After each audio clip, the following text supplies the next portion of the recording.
ജനങ്ങളെ പങ്കെടുപ്പിച്ചുകൊണ്ട് വലിയ റാലിയായി പ്രതിപക്ഷ നേതാവ് രാഹുൽ ഗാന്ധി സംഘടിപ്പിച്ചത് തെരഞ്ഞെടുപ്പ് കമ്മീഷന് മുഖത്തേറ്റ അടി തന്നെയാണ്.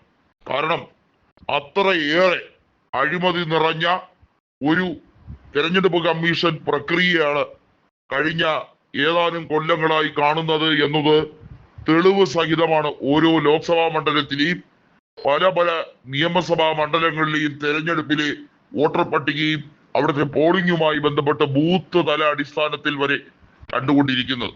നമുക്കറിയാം, ബീഹാറിലെ RJDയുടെ നേതാവായിട്ടുള്ള തേജസ്വി യാദവിന്റെ സ്വന്തം മണ്ഡലത്തിൽ, അതായത് രാഘോപൂറിലെ പല ബൂത്തുകളിലും വലിയ തോതിൽ വോട്ടുകൾ അവിടെ നിന്നും മാറ്റിയിരിക്കുന്നു. അതും മുസ്ലിം വിഭാഗങ്ങളുടെ വോട്ടുകൾ മാറ്റിയിരിക്കുന്നു. ഇത് തെരഞ്ഞെടുപ്പ് കമ്മീഷൻ BJPയുമായി ഗൂഢാലോചന നടത്തി ചെയ്തുകൊണ്ടിരിക്കുന്ന പരിപാടികളാണ് എന്നുള്ളത് ഐക്യ ജനതാദൾ വരെ തുറന്നടിക്കുകയാണ്. ഇവിടെയാണ് BJPയും RSSും പ്രതിസന്ധിയിലാകുന്നത്. NDAയിൽ ഘടകകക്ഷികൾ തന്നെ BJPയെ കൈയൊഴിയുന്ന വിശ്വാസമില്ലാത്ത രീതിയിലേക്ക് മാറുകയാണ്.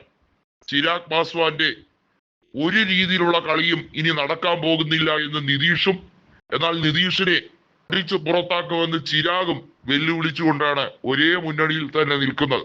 ഒന്ന് ആലോചിക്കണം, ഒരേ മുന്നണിക്കകത്ത് കൊള്ളിവെപ്പും പാരവെപ്പും അതിശക്തമായി തന്നെ മുന്നോട്ട് കൊണ്ടുപോകുന്ന രീതിയിലാണ് ഇപ്പോഴത്തെ നടപടിക്രമങ്ങൾ. ചിരാഗിനെ സംബന്ധിച്ചിടത്തോളം അവിടെ സീറ്റുകൾ കുറച്ചെങ്കിലും നിയമസഭാ തെരഞ്ഞെടുപ്പിൽ വേണം. കാരണം നിയമസഭയിൽ ചിരാഗിന്റെ പാർട്ടിക്ക് പ്രാതിനിധ്യമില്ല. ലോക്സഭയിൽ മാത്രമാണ് 5 സീറ്റുകൾ ലഭിച്ചതും ചിരാഗ് മോദി മന്ത്രിസഭയിൽ കേന്ദ്രമന്ത്രിയായി ഞെളിഞ്ഞിരിക്കുന്നതും.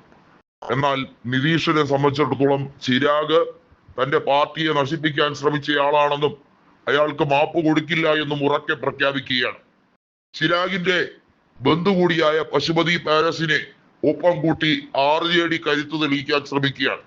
കോൺഗ്രസിന് സീറ്റ് കൊടുക്കില്ല, കോൺഗ്രസുമായി തെറ്റിപ്പിരിഞ്ഞു, രാഹുലിന്റെ യാത്ര വെറുതെയാണ് എന്നൊക്കെ തള്ളിയ ഗോദി മീഡിയകളെ ഉത്തരം മുട്ടിച്ച് തന്നെയാണ് തേജസ്വി മറുപടി പറഞ്ഞത്. 243 സീറ്റുകളിലും മത്സരിക്കുന്നത് ഞങ്ങൾ തന്നെയാണ് എന്ന് പറഞ്ഞാൽ അതിന്റെ അർത്ഥം RJD എന്നല്ല. RJDയും കോൺഗ്രസും ഒരാത്മാവും 2 ശരീരവുമായി നിൽക്കുന്നവരാണ്. അവരുടെ എല്ലാം പോളിസി ഒന്നാണ്: ഭരണഘടനയെ സംരക്ഷിക്കുക, മതേതരത്വം പുനഃസ്ഥാപിക്കുക. ഈ രാജ്യം ഒരു മതരാഷ്ട്രമല്ല എന്നും ഈ രാജ്യത്ത് തുല്യനീതി തന്നെയാണ് ഹിന്ദുക്കൾക്കും മുസ്ലിങ്ങൾക്കും ഉള്ളത് എന്നതും ഉറപ്പിക്കാൻ വേണ്ടിയുള്ള നീക്കമാണ് ഇവിടെ നടക്കുന്നത്. ബീഹാറിലെ മുസ്ലിം ജനതയെ വഞ്ചിക്കാനും ദ്രോഹിക്കാനും നിതീഷ് കൂട്ടുനിൽക്കുകയായിരുന്നു എന്ന് തുറന്നടിക്കുകയാണ് RJDയുടെ നേതാവ്.